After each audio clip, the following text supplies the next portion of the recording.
Bonjour à tous, j'espère que vous allez bien. Aujourd'hui, je vous retrouve pour parler des solutions juridiques qu'il est possible de mettre en place pour protéger le praticien de médecine non conventionnelle.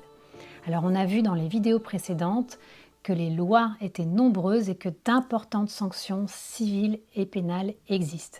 Nous avons vu également qu'il y a beaucoup d'informations obligatoires à donner à son client avant le premier rendez-vous de consultation. Alors, comment faire en pratique pour sécuriser son activité à l'égard de ses clients? Quelles solutions existent pour se protéger face aux dangers des lois? Alors, en tant qu'avocate, je vous conseille de prévoir des documents écrits, des documents dans lesquels vous allez intégrer toutes les informations légales obligatoires, celles sur votre identité, celles sur la nature de vos activités, sur vos tarifs, sur le médiateur à la consommation.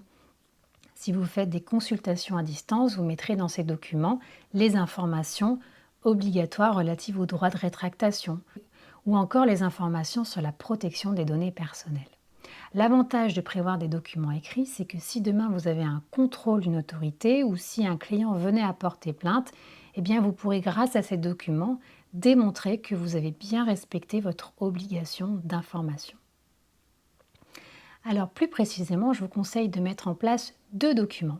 Un premier document qui sera dédié à la protection des données personnelles de manière à respecter le principe de l'information claire et transparente. Alors ce document, vous pourrez l'appeler politique de protection des données personnelles ou encore politique de confidentialité.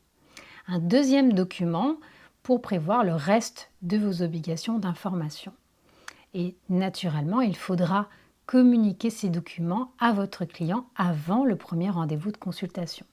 Et idéalement, il faudra aussi obtenir son accord sur ces deux documents et rappelez-vous que dans certains cas, le consentement, l'accord du client est obligatoire, par exemple sur les données de santé. Alors vous êtes un certain nombre à me poser des questions en détail sur le contenu de ce contrat client, sur la politique de protection des données personnelles. Vous êtes aussi un certain nombre à me demander comment en pratique il faut faire signer ces documents à son client. Alors ce que je vous propose, c'est que l'on se retrouve très prochainement, dans quelques jours, pour un live, pour un webinaire, dans lequel je pourrai revenir en détail sur ces documents, je pourrai répondre à vos questions et je pourrai aussi vous présenter les solutions que je propose à mes clients qui sont des praticiens. Voilà, j'espère que cette web série d'informations vous aura plu, qu'elle vous aura apporté des réponses. Et puis moi, je vous dis à très bientôt pour continuer ensemble sur le chemin de la sérénité juridique.